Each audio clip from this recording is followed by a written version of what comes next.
بسم اللہ الرحمن الرحیم۔ محترم سامعین و ناظرین، جیسا کہ آپ جانتے ہیں کہ تعلیمات شرعیہ ایک علوم و معارف کا ایک اتھاہ سمندر ہے، جس کی ابتدا عقیدہ توحید اور نظریہ توحید سے ہوتی ہے، اور عقیدہ توحید اور نظریہ توحید اس کا جب آپ اقرار کر لیتے ہیں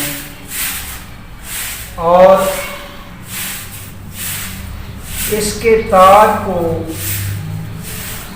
جب آپ پہن لیتے ہیں تو پھر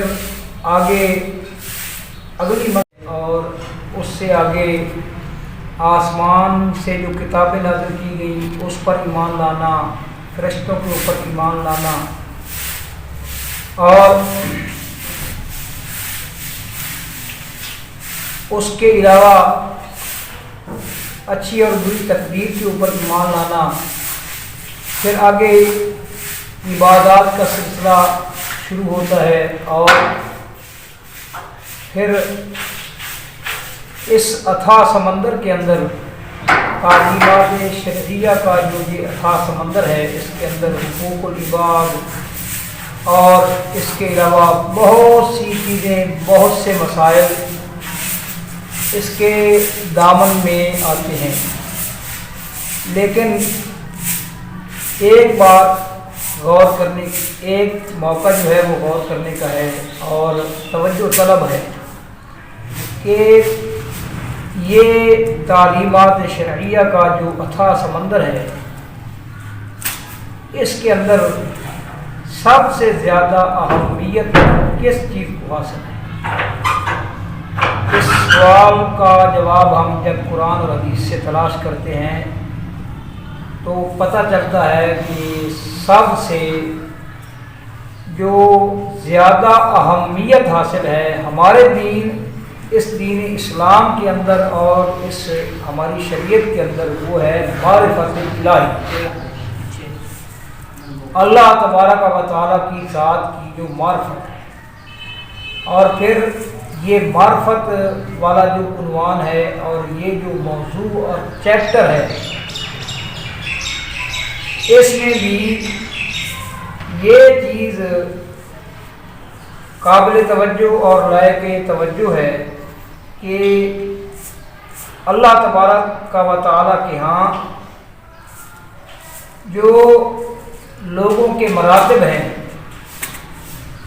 وہ مراتب بھی معرفت کے اعتبار ہی سے ہیں۔ انبیاء کا مرتبہ باقی تمام انسانوں کے اوپر تفوق رکھتا ہے، تو اس کی ایک وجہ یہ بھی ہے کہ انبیاء کو جو معرفت حاصل ہے وہ دوسرے لوگوں کو اس قدر معرفت حاصل نہیں ہے۔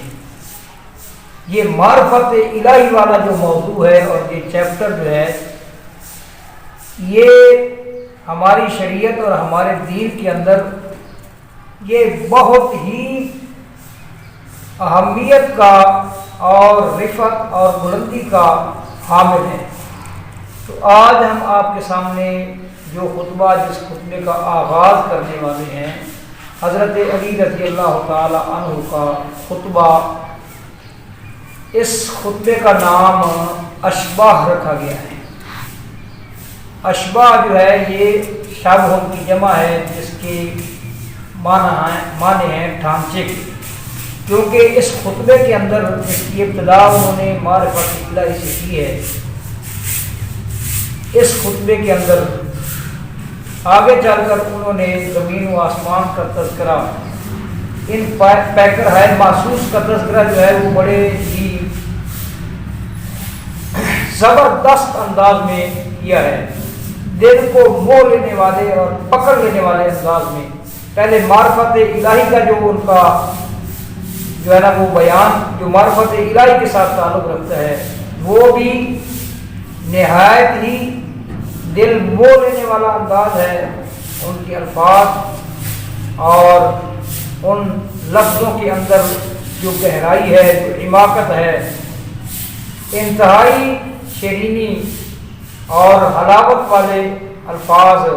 جھنجھوڑ دینے والے الفاظ انہوں نے استعمال کیے ہیں، اور اللہ تبارک و تعالیٰ کی معرفت کا ایک ایسا انہوں نے انداز، اللہ تعالیٰ کی معرفت کے حوالے سے ایسا انداز انہوں نے اختیار کیا ہے کہ بندے کا دل جو ہے وہ عشق عشق کر جاتا ہے۔ یہ خطبہ 17 صفحات پر مشتمل ہے، یعنی طویل ترین خطبہ ہے، اور اس کے علاوہ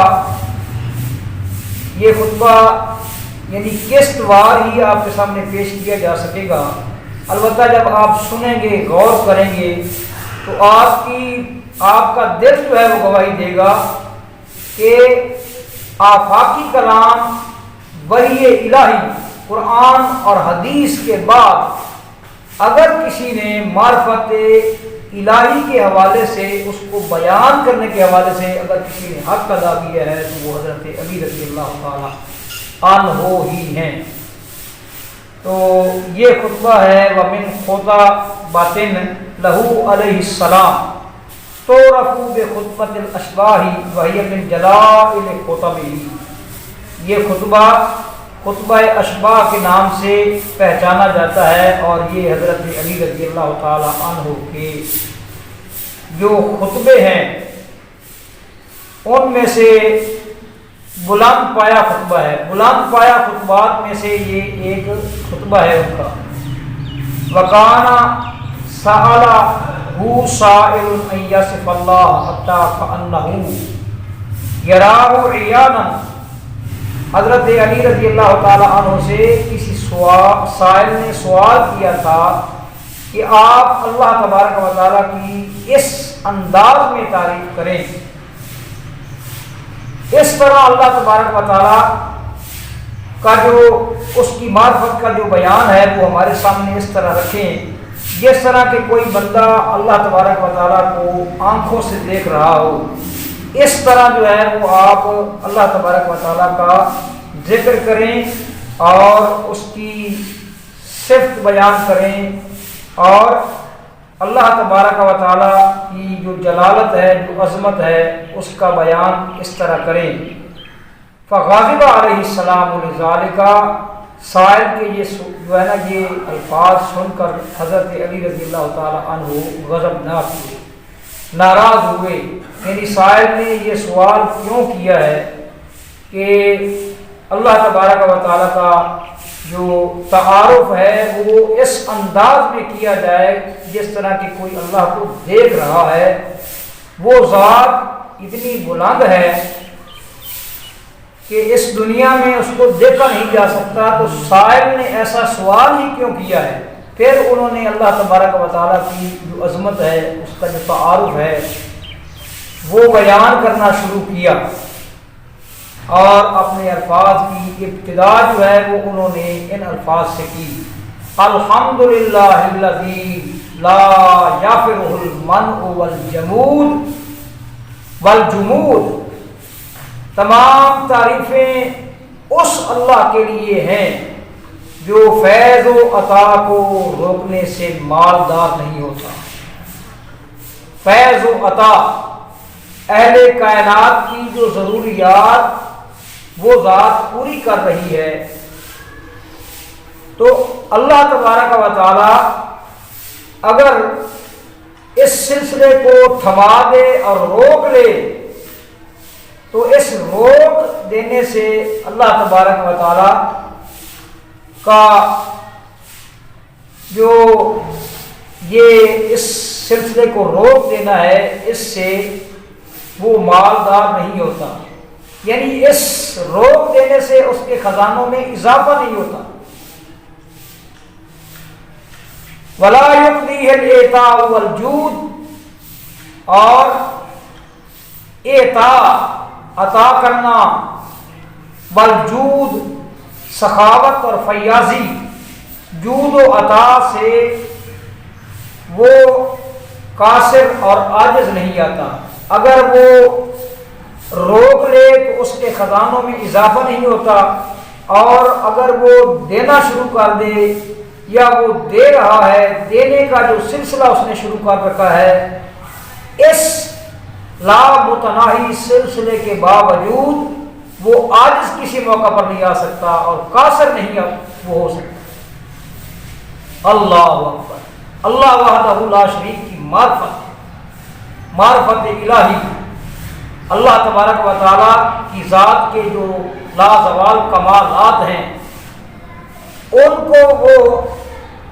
اپنے الفاظ کے ذریعے الفاظ کا جامہ پہنا رہے ہیں۔ فرماتے ہیں اذ کل موت منتقص سوا، بات یہ ہے کہ ہر ایک دینے والا جو ہے، جو عطا کرنے والا ہے، جو دینے والا ہے، اس کے ہاں کمی واقع ہو جاتی ہے، سوائے اللہ تعالیٰ کے۔ اللہ تعالیٰ کے علاوہ جتنے بھی دینے والے ہیں، اس دینے کی وجہ سے، اس بخشش و عنایت کی وجہ سے، اس جود و سخا کی وجہ سے ان کے ہاں کمی واقع ہوتی ہے۔ فقط وہ اللہ وحدہ لا شریک کی ذات ہے جو جس قدر دیتی ہے تو اس کے ہاں کمی واقع نہیں ہو سکتی۔ وَكُلُّ مَانِعٍ مَذْمُومٌ وَخَلَاءٌ، اور ہر روک لینے والا برا سمجھا جاتا ہے۔ جس کے پاس دولت ہو، مال ہو، اور وہ اگر مال اور دولت ضرورت مندوں پر نہ لوٹائے تو اس کو برا سمجھا جاتا ہے۔ لیکن فقط وہ اللہ وحدہ لا شریک کی ذات ہے کہ جو اگر روک لے تو اس کو برا نہیں سمجھا جا سکتا، اور نہ کسی کے اندر یہ کہنے کی جرأت ہے۔ یہ اللہ وحدہ لا شریک کی جو ذات ہے، یہ تمام کمالات اس کی ذات کو حاصل ہیں، اس کے علاوہ اور کسی کو حاصل نہیں۔ وَهُوَ الْمَنَّانُ بِفَوَائِدِ النِّعَمِ وَعَوَائِدِ الْمَزِيدِ وَالْقِسَمِ، اور وہ اللہ تعالیٰ تقسیم اور نعمتوں کی فراوانیوں اور جو اس کے عطیات ہیں، عطیات کی فراوانیوں اور نعمتوں کے فائدوں کے ساتھ وہ احسان زیر بار کرنے والا ہے، ممنون احسان بنانے والا ہے۔ یعنی وہ جو نعمتیں عطا کرتا ہے، وہ نعمتیں جو اللہ تبارک و تعالیٰ کی ہوتی ہیں، ان نعمتوں کے اندر اللہ تعالیٰ نے فوائد سمیت رکھے ہیں، وہ فائدوں سے مالا مال ہوتی ہیں اللہ کی نعمتیں جو ہوتی ہیں، اور ان نعمتوں کے ذریعے، نعمتوں کے فائدوں کے ذریعے اللہ تبارک و تعالیٰ اپنی مخلوقات کو احسان زیر بار کرنے والا ہے۔ مخلوقات اپنے آپ پر یہ اللہ کا احسان سمجھتی ہیں کہ اللہ تعالیٰ نے ایسی فائدہ مند نعمتیں ہمیں عطا کر۔ اللہ معرفت الہی کا یہ جو چیپٹر ہے، یہ موضوع اور عنوان ہے، دیکھیں کہ وہ کس طرح اس کا حق ادا کر رہے ہیں۔ علی المرتضیٰ رضی اللہ تعالیٰ عنہ، کتنی گہرائی ہے ان کی الفاظ میں اور ان کی فکر کے اوپر۔ اللہ تبارک و تعالیٰ کی ذات کا جو جلال ہے، اللہ تبارک و تعالیٰ کی جو عظمت ہے، ان کی فکر کے اوپر اس کا کس قدر اثر ہے، وہ کس طرح اللہ کی تعریف بیان کرتے ہیں۔ اللہ اکبر۔ فرماتے ہیں عیالہ الخلق، خلق مخلوق جو ہے وہ اس کا کنبہ ہے۔ مخلوق جس طرح یہ کائنات کے اندر، دنیا کے اندر ایک سسٹم ہے، ایک نظام ہے، مختلف مقامات پر دنیا کے طول و عرض میں لاکھوں کروڑوں اربوں کنبے آباد ہیں، اور ہر کنبے کا کوئی نہ کوئی کفیل ہے، اس کا ضامن ہے، اور اس کا کوئی نہ کوئی سربراہ ہے۔ تو فرماتے ہیں کہ یہ جو مخلوقیں ہیں ارضی اور سماوی، یہ تمام کی تمام مخلوقیں اللہ کا کنبہ ہیں، اور اللہ تبارک و تعالیٰ جو ہیں وہ ان کا ضامن ہے، ان کا کفیل ہے۔ ضامن ارزاقہم، ان کے رزقوں کا اللہ ضامن ہے۔ وقدر اقواتہم، اور ان کی روزیاں اللہ تبارک و تعالیٰ نے مقرر کر رکھی ہیں۔ وہ مضمون جو قرآن نے ہمیں سمجھایا ہے اور بار بار اللہ کے جو نبی اور اللہ کے رسول اپنی قوموں کو سمجھاتے رہے ہیں، جس طرح کے آپ پڑھتے ہیں، جو ترجمہ جاننے والے ہیں، جو قرآن مجید کا مفہوم سمجھتے ہیں، کہ نوح علیہ السلام نے اپنی قوم کو کس طرح متوجہ کیا، اور اس کے بعد عاد، سمود، صالح علیہ السلام، یہ سارے تذکرے قرآن مجید کے اندر موجود ہیں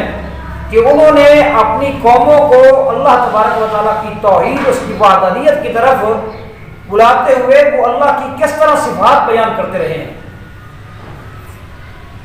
وہ مضمون جو اللہ نے قرآن مجید میں جاری کیا ہے، اس مضمون کو اپنے الفاظ میں ڈھال کر انتہائی پرکشش انداز میں جس طرح وہ بیان کر رہے ہیں، جو بندہ ان جذبات اور احساسات کی کنہ اور ان کی حقیقت کو سمجھتا ہے، اس کی تو روح تڑپ جاتی ہے کہ آفاقی کلام کے بعد کسی انسان کے کلام میں اس قدر جامعیت، اس قدر کشش اور جاذبیت، اس قدر حلاوت اور مٹھاس۔ اللہ اکبر۔ فرماتے ہیں ان کی روزیاں اللہ نے مقرر کی ہیں۔ وَلَاجَ سَبِيلَ الرَّاغِبِينَ إِلَيْهِ وَالطَّالِبِينَ بِمَا لَدَيْهِ، اللہ تبارک و تعالیٰ کے ہاں جو کچھ موجود ہے، اس کو جو طلب کرنے والے ہیں اور اس کی جو رغبت رکھنے والے ہیں، ان رغبت رکھنے والوں اور طلب رکھنے والوں کے لیے اللہ تبارک و تعالیٰ نے راستے کھول دیے۔ وہ ایسا سخی ہے، ایسا منان ہے، ایسا فیاض ہے۔ کائنات میں دنیا کائنات میں، دنیا کے طول و عرض میں بہت سارے فیاض اور سخی آباد ہیں، لیکن وہ سخی اور وہ فیاض، وہ ان کی طرف لوگوں کو چل کر جانا پڑتا ہے اور سفر کرنا پڑتا ہے، کسی کو جانا پڑتا ہے، کسی کو اپنی جو ضرورت ہے وہ بتانے کے لیے، اسے سمجھانے کے لیے بہت کچھ اس کے سامنے بہت کچھ بولنا پڑتا ہے۔ لیکن یہاں معاملہ اس کے برعکس ہے، کسی کے بتائے بغیر، کسی کے بولے بغیر، کسی کے سفر کیے بغیر تمام مخلوقات کی ضروریات اور حاجات جو ہیں اس کے علم میں ہیں۔ اور وہ ایسا سخی ہے کہ جس نے اپنی طرف جانے والے تمام راستے جو ہیں وہ واہ کر دیے ہیں، کھول دیے ہیں، اور لوگوں کو دعوت دی ہے، مخلوقات کو دعوت دی ہے۔ وَإِذَا سَأَلَكَ عِبَادِي أَنِّي فَإِنِّي قَرِيبٌ أُجِيبُ دَعْوَةَ الدَّاعِ إِذَا دَعَانِ فَلْيَسْتَجِيبُوا لِي وَلْيُؤْمِنُوا بِي لَعَلَّهُمْ يَرْشُدُونَ۔ اور کتنے ہی مقامات پر قرآن مجید کے اندر اللہ تبارک و تعالیٰ نے مخلوقات کو مخاطب کر کے ان کو دعوت دی ہے، ادھر آؤ، جس ذات نے تمہاری ضرورتوں کو پورا کرنا ہے اور جس ذات کے پاس تمہارے مسائل اور تمہاری ضروریات کا حل ہے، یہ ہے وہ ذات۔ اس لیول کا سخی تو ان 14 طبقوں کے اندر کہیں اپنا وجود نہیں رکھتا۔ اللہ اکبر۔ اور جس طرح وہ آگے بڑھ رہے ہیں اللہ تبارک و تعالیٰ کی معرفت ہمیں سمجھاتے ہوئے، ویسے ہی بات جو ہے نا وہ مزید پرکشش ہوتی جا رہی ہے، وہ مزید اس میں جاذبیت آتی جا رہی ہے۔ فرماتے ہیں کہ وَلَيْسَ بِمَا سُئِلَ بِأَجْوَدَ مِنْهُ بِمَا لَمْ يُسْأَلْ، سبحان اللہ۔ وہ چیزیں جن کا اس سے سوال کیا جاتا ہے، اللہ تعالیٰ سے سوال کیا جاتا ہے، ان چیزوں کے بارے میں وہ اس سے بڑھ کر سخی نہیں ہے کہ جن چیزوں کا اس سے سوال نہیں کیا جاتا۔ مطلب کیا ہے کہ جس قدر چیزوں کا اس سے سوال کیا جاتا ہے وہ چیزیں عطا کرنے کے معاملے میں وہ جس قدر سخی ہے، اسی قدر ان چیزوں کے بارے میں بھی وہ سخی ہے کہ جن چیزوں کا سوال اس سے نہیں کیا جاتا۔ اللہ اکبر۔ جو چیزیں تم مانگ سکتے ہو وہ ان چیزوں کے بارے میں بھی اتنا ہی سخی ہے۔ جو چیزیں تمہارے دھیان میں نہیں رہتی اور تمہارے دھیان میں نہیں رہتی اور تم بتقاضۂ بشریت نسیان اور فراموشی کا شکار ہو کر وہ چیزیں مانگ نہیں سکتے، وہ چیزیں دینے میں بھی وہ اتنا ہی سخی ہے، اور بغیر مانگے کہ تمہیں وہ۔ اور فرمایا الاول الذی لم یکن لہ قبل، وہ ایسا اول ہے جس کی کوئی ابتدا نہیں ہے۔ دیکھیے اللہ تبارک و تعالیٰ کی معرفت کا یہ جو مضمون ہے یہ آپ کو آفاقی کلام قرآن اور حدیث کے بعد کہیں نہیں ملے گا۔ وہ ایسا اول ہے کہ جس کی کوئی ابتدا نہیں ہے، فَيَكُونُ شَيْءٌ قَبْلَهُ، کہ جس سے پہلے کسی چیز کا تصور کیا جا سکے۔ اور فرماتے ہیں وَالْآخِرُ الَّذِي لَيْسَ لَهُ بَعْدٌ، وہ ایسا بعد ہے کہ وہ ایسا آخر ہے کہ جس کی کوئی بات نہیں ہے۔ ہر اول کی کوئی ابتدا ہوتی ہے اور ہر بعد کی، ہر آخر کی کوئی بات ہوتی ہے، اس کے بعد کوئی چیز ہوتی ہے نہیں۔ اللہ تبارک و تعالی ان تمام تر تکلفات سے بالا تر ہے اس کی ذات۔ یہ تمام اعداد و شمار یہ اس کے علاوہ کائنات کے اندر جو چیزیں پائی جاتی ہیں یہ ان کے لیے موضوع ہیں اور مناسب ہیں۔ اللہ تبارک و تعالیٰ کی ذات کے لیے یہ مناسب نہیں۔ وہ ایسا اول ہے جس کی کوئی ابتدا نہیں، اور وہ ایسا آخر ہے کہ جس کی کوئی انتہا نہیں۔ اللہ اکبر۔ فرمایا وَالرَّابِعُ أَنَاسِيَ الْأَبْصَارِ أَن تَنَالَهُ، سبحان اللہ، او تُدْرِكَهُ، اس نے آنکھوں کی پتلیوں کو روک رکھا ہے کہ وہ اس کو پا سکیں یا اس کا ادراک کر سکیں۔ موسیٰ علیہ السلام کو سب سے پہلے تو میں یہاں ایک بات کرنا چاہتا ہوں امام جعفر صادق رحمۃ اللہ علیہ کے حوالے سے۔ ان کے تذکرے میں ملتا ہے کہ ان کا ایک شاگرد تھا، انہوں نے کچھ دنوں سے محسوس کیا کہ ان کا شاگرد جو ہے وہ ان کے سامنے بیٹھا ہوتا ہے لیکن وہ ذہنی طور پر غیر حاضر ہوتا ہے، سوچ میں پڑا ہوا ہوتا ہے۔ تو انہوں نے ایک دن اس سے پوچھا تمہیں کس چیز نے سوچ میں مبتلا کیا ہوا ہے؟ اس نے کہا جی مجھ سے ایک بندے نے ایک سوال کیا ہے، اس دن راستے میں جاتے ہوئے اس نے مجھ سے یہ سوال کیا ہے،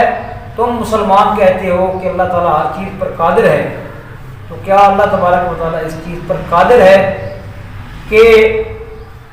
وہ ساری کی ساری کائنات کو ایک انڈے میں سمیٹ دے، نہ انڈے کو بڑا ہونے دے نہ کائنات کو چھوٹا ہونے دے؟ تو میں نے اس سے اس سوال کا جواب دینے کے لیے 1 سال کا وقت مانگا ہے۔ تو امام صاحب نے فرمایا یہ کون سی بات ہے جس کے لیے تم نے 1 سال کا وقت مانگا ہے؟ اگر اب وہ بندہ کہیں چلتے پھرتے تمہیں مل جائے تو اسے فوراً میرے پاس لے کر آنا۔ اتفاق ایسا ہوا کہ کچھ دن کے بعد وہ بندہ اس شاگرد کو مل گیا، وہ اس کو لے کر امام صاحب کے پاس آ گیا۔ تو امام صاحب نے فرمایا کیا سوال ہے تیرا؟ اس نے کہا جی یہ سوال ہے میرا۔ تو امام صاحب نے فرمایا اوپر دیکھو، اوپر کیا ہے؟ اس نے کہا جی آسمان ہے۔ اوپر دیکھا، سامنے کیا ہے؟ وہ سامنے پہاڑ نظر آ رہے ہیں، کھیتیاں ہیں، درخت ہیں، انسان ہیں، گھر ہیں، آبادیاں ہیں۔ اس طرف دیکھو، اس طرف کیا ہے؟ اس نے بتایا کہ اس طرف بھی آبادیاں ہیں، وہ لوگ پھر رہے ہیں، جانور پھر رہے ہیں، چرند پرند ہیں، اور اس طرف بھی تمام اطراف میں اسے گھما کر امام صاحب نے کہا کہ دیکھ یہ تیری آنکھ کے اندر یہ جو پتلی ہے نا پتلی، اس آنکھ کی پتلی میں اللہ تبارک و تعالیٰ نے سب کچھ سما دیا ہے. اتنی بڑی کائنات کو اللہ نے اس آنکھ کی پتلی میں سما دیا ہے. نہ اس پتلی کو بڑا ہونے دیا ہے، جو کے دانے سے چھوٹی ہوتی ہے وہ، نہ پتلی کو بڑا ہونے دیا ہے اور نہ ہی کائنات کو چھوٹا ہونے دیا ہے. اور جو اللہ تبارک و تعالیٰ یہ کر سکتا ہے تو وہ جو تم سوال کر رہے ہو وہ کیوں نہیں کر سکتا وہ؟ اللہ اکبر. یہ آنکھ کی پتلی جو ہے، لیکن یہ آنکھ کی پتلی جو ہے یہ کائنات کی ہر چیز کو اس دنیا میں دیکھ سکتی ہے، مگر یہ اللہ تبارک و تعالیٰ کے دیدار کی متحمل نہیں ہو سکتی. موسیٰ علیہ السلام کے واقعے کا قرآن مجید نے ذکر نہیں کیا. موسیٰ علیہ السلام نے دیدار کا جو ہے وہ مطالبہ کیا، درخواست کی، تو اللہ تبارک و تعالیٰ نے فرمایا پہاڑ کی طرف دیکھو، اگر ان استقر مکانہ فسوف ترانی، اگر وہ اپنے مکان پر اپنی جگہ پر ٹھہرا رہا تو آپ مجھے دیکھ لیں گے. لیکن پھر کیا ہوا؟ فلما تجلی ربہ للجبل جعلہ دکا وخر موسیٰ صاعقا. یہ اللہ کی معرفت الہی، یہ وہ موضوع ہے، یہ وہ خزینہ ہے، یہ وہ گنجینہ ہے کہ جسے حاصل ہو جائے، جس قدر جسے حاصل ہوگا یہ گنجینہ اور خزینہ، اسی قدر اس کا تقرب اور اس کی قربت جو ہے وہ اللہ تبارک و تعالیٰ کی طرف بڑھتی جائے گی. اللہ اکبر. فرما رہے ہیں کہ وہ اللہ آنکھوں کی پتلیوں کو روک رکھنے والا ہے اپنے آپ کو پانے سے اور اپنے آپ کا ادراک کرنے سے. یہ آنکھوں کی پتلیاں اس کا ادراک نہیں کر سکتی. اللہ اکبر. وَلَوْ وَهَبَ مَا تَنَفَّسَتْ عَنْهُ مَعَادِنُ الْجِبَالِ وَضَاحِكَتْ عَنْهُ أَصْدَافُ الْبِحَارِ مِنْ فِلِزِّ اللُّجَيْنِ وَالْإِقْيَانِ. اور اگر سانس لیتے ہوئے اچھال دیں،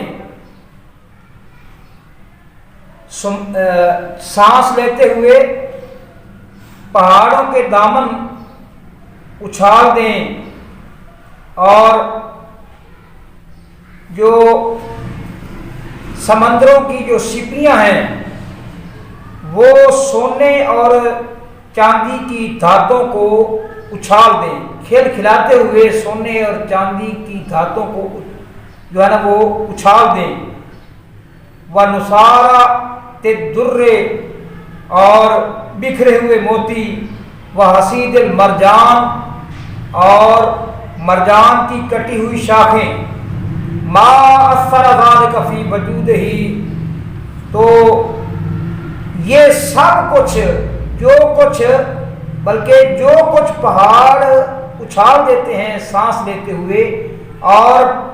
سمندروں کی اور دریاؤں کی سیپیاں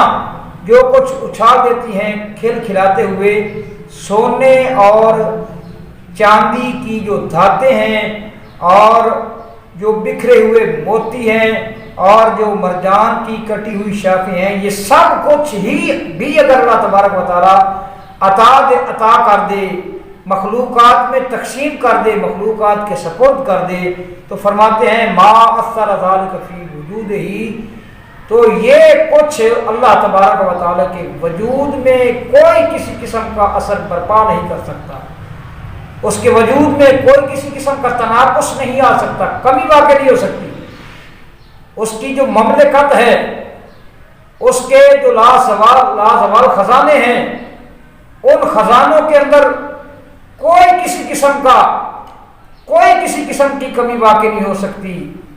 اللہ تبارک و تعالیٰ اگر سب کچھ عطا کر دے تو اللہ اکبر. ولا انفد ساعۃ ما عنده، اور نہ وہ خزانے جو اس کے پاس ہیں نہ ان کی وسعتوں میں کسی قسم کی کمی آ سکتی. ولو کان عنده من ذخائر الانعام ولو کان عنده من ذخائر الانعام ما لا تنفذه مطالب الانام. اور اللہ تبارک و تعالیٰ کے پاس جو انعامات کے ذخیرے ہیں، اللہ تبارک و تعالیٰ کے پاس اس کے ہاں جس قدر انعامات کے ذخیرے ہیں، مالا تنفدہ مطالب الانام، مخلوقات کے جو مطالب ہیں، جو مطالبے ہیں، وہ ان ذخیروں کو کبھی ختم نہیں کر سکتے۔ لأنہ الجواد الذی لا یغیضہ سؤال السائلین، اس لیے کہ اللہ تبارک و تعالیٰ وہ جواد ہے، وہ فیاض ہے، وہ ایسا سخی ہے کہ سوال کرنے والوں کے سوال جو ہیں وہ اس کو کبھی عاجز نہیں کر سکتے، وہ اس کی دولتوں کو کبھی ختم نہیں کر سکتے۔ ولا یبخلہ الہاہ الملحین، اور جو اصرار کر کے چمٹ کر سوال کرتے ہیں ان کا اصرار اس کو بخیل نہیں بنا سکتا۔ فانظر ایھا السائل، تو غور کر اے سوال کرنے والے، اللہ کی ذات کے بارے میں سوال کرنے والے۔ اس میں اب جو موڑ آیا ہے نا اس خطبے کا، آپ جہاں وہ پہنچے ہیں اللہ تبارک و تعالیٰ کی تعریفات کرتے ہوئے، اس کا تعارف کراتے ہوئے، اس کے کمالات کا ذکر کرتے ہوئے، جہاں وہ آپ پہنچے ہیں، یہاں سے آگے ایک چیز انہوں نے اور بھی اس کے اندر داخل کر دی ہے، اور وہ چیز یہ ہے کہ راسخون فی العلم جو ہے، جو علم میں پختہ لوگ جو ہے، وہ کون ہے شریعت کی نظر میں جو راسخون فی العلم ہے، جن کا علم پختہ ہے، وہ لوگ کون ہیں؟ اہل ایمان کے اندر یہ رسوخ فی العلم والی جو صلاحیت پائی جاتی ہے، اس صلاحیت کا قرآن اور حدیث کی روشنی میں اس کا جو مقام اور مرتبہ ہے اور اس کی جو وقعت اور اہمیت ہے وہ کیا ہے؟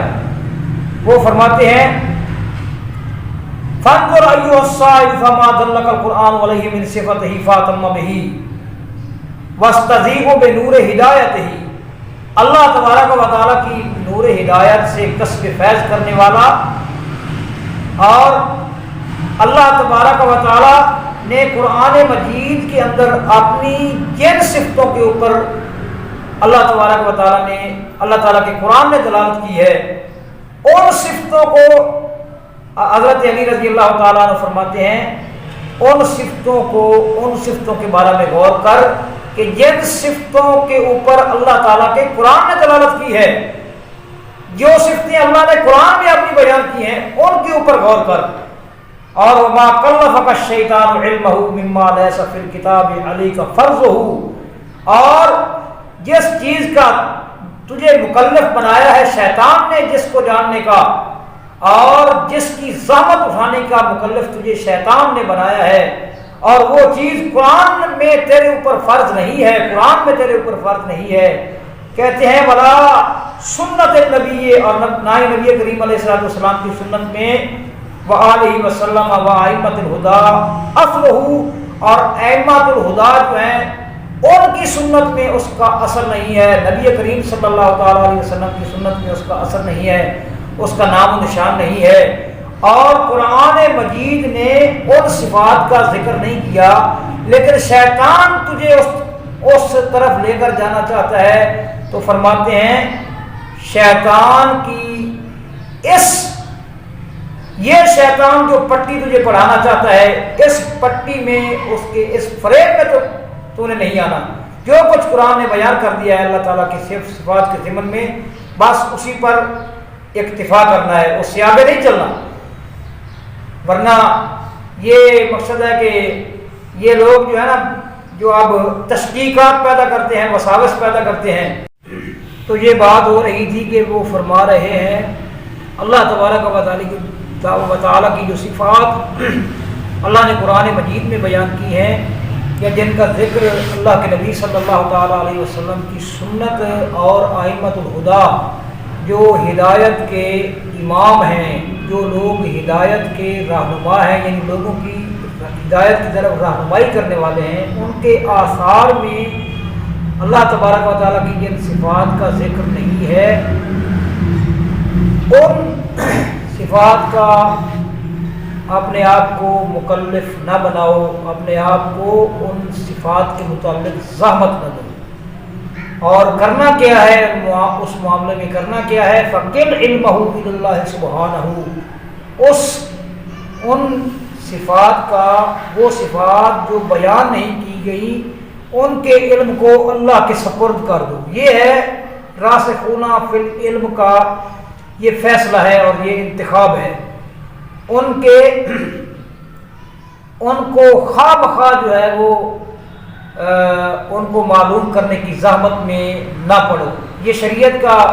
یہ جو ہے نا یہ سبق ہے، قرآن مجید کے اندر بھی اسی طرح ہے اور آپ علیہ الصلوۃ والسلام کے فرمان کے اندر بھی اسی طرح ہے۔ جس طرح کہ یہ لوگ آج کل تشکیکات پیدا کرتے ہیں اور لوگوں کے ذہن کو خراب کرتے ہیں تو کہتے ہیں اللہ ہر چیز پر قادر ہے، تو کیا اللہ تبارک و تعالیٰ اس بات پر قادر ہے معاذ اللہ کہ وہ ہمیں اٹھا کر اپنی سلطنت سے باہر پھینک دے؟ یا اللہ تبارک و تعالیٰ کیا اس بات پر قادر ہے کہ وہ اتنا بڑا بھاری پتھر پیدا کرے جس کو پھر وہ خود نہ اٹھا سکے؟ نعوذ باللہ من ذالک۔ یہ ہے وہ شیطان کے پیدا کیے ہوئے وساوس، اللہ تبارک و تعالیٰ کی تعریفات کے اس کے تعارف کی آڑ میں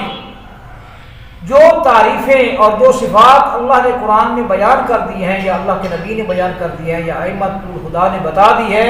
انہی تک اپنے آپ کو محدود رکھنا، یہ ہے رسوخ فی العلم، راسخون فی العلم لوگوں کا جو فیصلہ و انتخاب ہے۔ اور فرماتے ہیں وَاعْلَمْ أَنَّ الرَّاسِخِينَ فِي الْعِلْمِ هُمُ الَّذِينَ، جان لیجئے کہ راسخون فی العلم جو ہے وہ کون ہیں؟ الذین اغناہم عن اقتحام السدد المذہوبۃ دون الغیوب، غیب کے سامنے جو پردے ڈال دیے گئے ہیں، جو پردے غیب کے سامنے ڈال دیے گئے ہیں، وہ راسخون فی العلم ان پردوں کے اندر اپنے آپ کو گھسانے اور داخل کرنے کی کوشش نہیں کرتے، وہ اپنے آپ کو سمیٹ لیتے ہیں، رک جاتے ہیں، سمٹ جاتے ہیں، جہاں تک اللہ نے بتا دیا ہے وہاں تک محدود رکھتے ہیں اپنے آپ کو، یا اللہ کے نبی نے بیان کر دیا ہے وہاں تک اپنے آپ کو محدود رکھتے ہیں، ٹوہ نہیں لگاتے، اس بارے میں جستجو نہیں کرتے، قریب نہیں کرتے۔ یہ ہے راسخون فی العلم، الاقرار بجملۃ ما جاہل تفسیرہ من الغیب المحجوب، غیب کی جو باتیں ہیں، محجوب جو باتیں ہیں، اللہ تبارک و تعالیٰ کو دیکھا نہیں ہے، اللہ تبارک و تعالیٰ کے بارے میں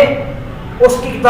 کتابوں نے ہمیں تعارف کرایا ہے، رسولوں اور نبیوں نے تعارف کرایا ہے، ہم نے دیکھا نہیں ہے،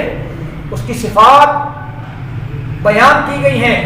اور اس کی تخلیق کے مظاہر جو ہیں وہ اس کے وجود پر دلالت کرتے ہیں،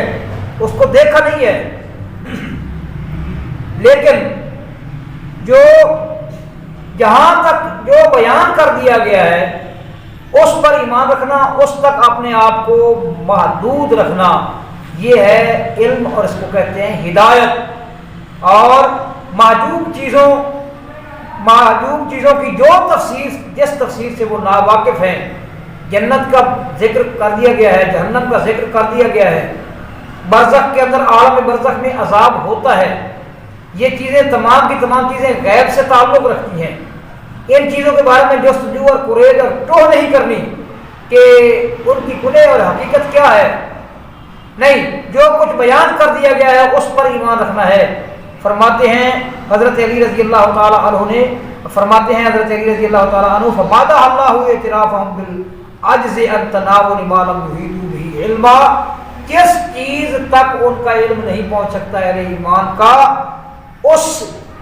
چیز کو حاصل جو ہے نا،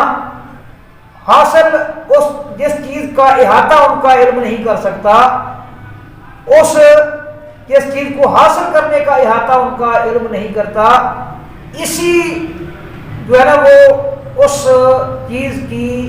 تہ تک نہ پہنچنے کا جو اعتراف ہے، جو ان کی یہ جو عاجزی ہے، اسی عاجزی کا نام اللہ تبارک و تعالیٰ نے رسوخ رکھا ہے۔ رسوخ اس کو کہتے ہیں راسخون فی العلم۔ اور فرماتے ہیں ترکہم التعمق فیما لم یکلفہم الباس عن کنہہ، اور جس کی بحث کے متعلق اللہ تبارک و تعالیٰ نے ان کو مکلف نہیں بنایا، ان چیزوں کے بارے میں تعمق کرنا، ان چیزوں کے بارے میں گہری سوچ کا مظاہرہ کرنا، گہری سوچ و فکر کا مظاہرہ کرنا، ان خرخشوں میں وہ نہیں پڑتے، ان کو اللہ تبارک و تعالیٰ نے راسخون فی العلم کہا ہے۔ فاقتصر علی ذالک، تو بھی اسی پر اکتفا کر، اس سے آگے بڑھنے کی ضرورت نہیں ہے۔ اور فرماتے ہیں ولا تقدر عظمت اللہ سبحانہ ولا قدر عقلک، اپنی عقل کے مطابق اللہ تبارک و تعالیٰ کی جو قدرت ہے اس کا اندازہ نہ کر، فتکون من الہالکین، اگر ایسا کرے گا تو ہلاک ہو جائے گا۔ یہ ہے ابتدائی جو ہے نا ان کے خطبے کا ابتدائی حصہ اور ابتدائی جز، جس کے اندر انہوں نے اللہ تبارک و تعالیٰ کی ذات کی جو رفعتیں ہیں، وہ اس کی شان کی جو بلندیاں ہیں وہ انہوں نے بیان کی ہیں، اور اس کے ساتھ اس ضمن میں انہوں نے راسخون فی العلم کا جو فیصلہ ہے اور اس کا جو ان کا جو انتخاب ہے وہ بھی بیان کر دیا ہے۔ اگر ان چیزوں کو اس ضمن میں اللہ تبارک و تعالیٰ کی توحید اور اس کی وحدانیت کے ضمن میں اگر ہم ان چیزوں کو اپنے لیے مشعل راہ بنا لیں اور اپنے دامن کے ساتھ ان کو اپنے دامن میں بھر لیں اور ان کے ساتھ ہم وابستہ ہو جائیں، تو یہ چیزیں ہمارے لیے بہت بڑے فائدے کا باعث بن سکتی ہیں، بہت بڑے فائدے کا باعث بن سکتی ہیں۔ اللہ سے دعا ہے کہ اللہ غور کرنے کی توفیق دے۔